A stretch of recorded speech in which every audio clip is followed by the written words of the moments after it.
Hey everybody, Bryan here. Welcome.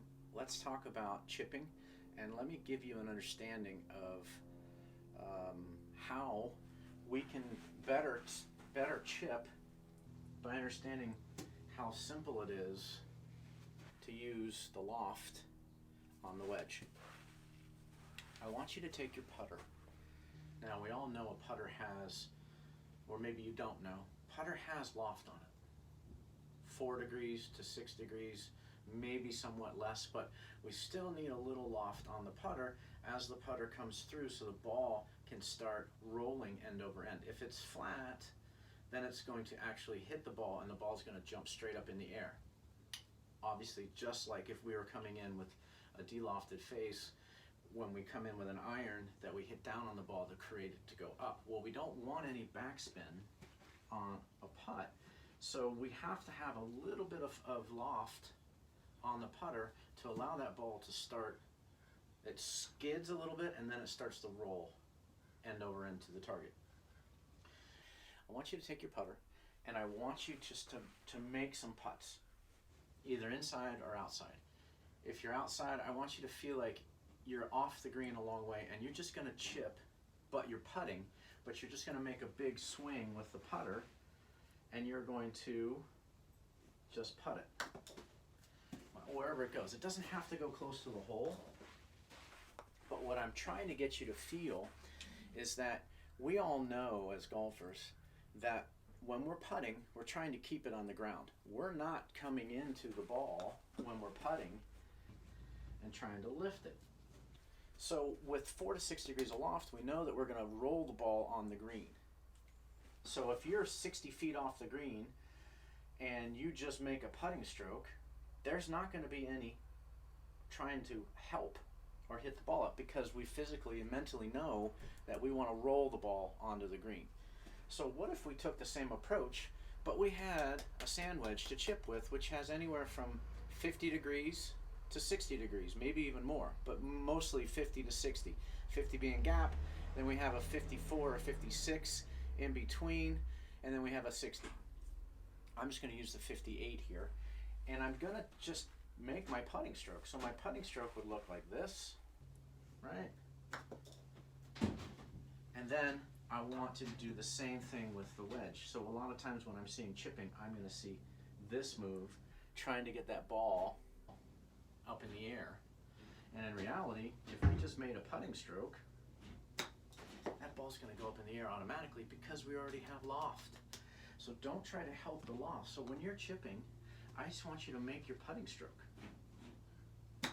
And you can see that that ball's getting up in the air, no problem. Putting stroke. A little chip. It's the same thing. Now force is different for distance, but in reality, if we have all that loft on the wedge, let's just utilize it. Let's not add loft. See, I just topped it. Or I'm going to add loft and I'm going to hit it fat. And then it bounces into the ball and you have no control over it. So we want to feel as though we're just making a good chipping motion that mimics the putting stroke. And it's amazing how the loft is there. We don't want to add, so we still can feel wrinkles in the trailing wrist on this one. And it's super easy. And now you have what we have on the bottom of the wedge is we have bounce. So that bounce is going to help us not dig or hit it fat. So if we can just feel a little bit of forward shaft lean and then just use our shoulders like we do putting, you're going to start to see your chipping become way more consistent because you have the similar loft on it every time, and you're going to start to see a progression of understanding how far my ball goes with certain amounts of distance back and through. So now if we were going to pitch with our putter, same thing. If we're going to pitch, it would be here, right? A little pitch. So chip goes back to here or so, then pitch is when we start to feel like we're going to break our wrist just a little bit. So a pitch would be back, through. Now that ball still got up in the air. I didn't lift it. That's the loft of the putter. Now I'm going to do the same thing with the wedge. Make a little pitch stroke, but feel like we're putting still. And that ball goes up in the air, and it's going to kind of check when it hits the green because we're not adding loft. We have a perfect amount of loft with the wedge at impact. Now notice my legs when we putt are very, very still, but the bigger the stroke, the more we're going to feel anticipation, or our body's going to turn ever so slightly. So let them turn, but we don't want to feel like we have to generate a ton of speed with the hips. We just want to feel like, again, our body's going to react to where our force is going. So it's the same as in putting. So if I have a super long putt,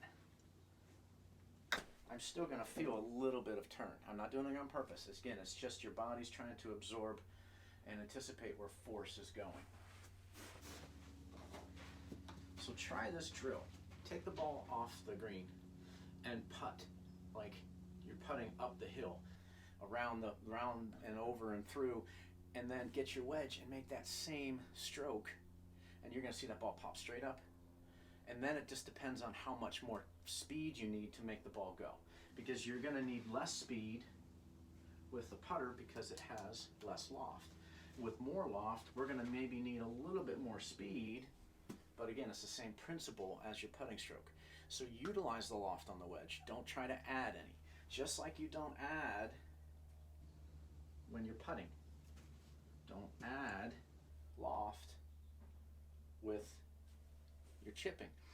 If we add loft too, remember this, if we add loft, we add length. Now I'm in trouble. Now I'm going to have to do a couple different things.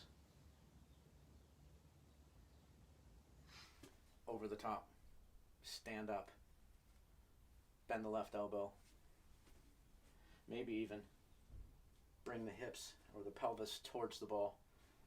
So you have all these other things that now you have to duplicate perfectly every single time to have a consistent strike. We don't want that. We want to make this as simple as possible. So the less moving parts, the easier it is. So if I have less moving parts, just my shoulders. So we have this V here, right?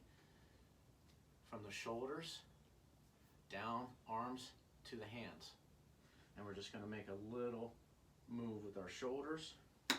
And you can see how awesome that ball's just popping up in the air, going up, landing on the green, and then rolling to our target.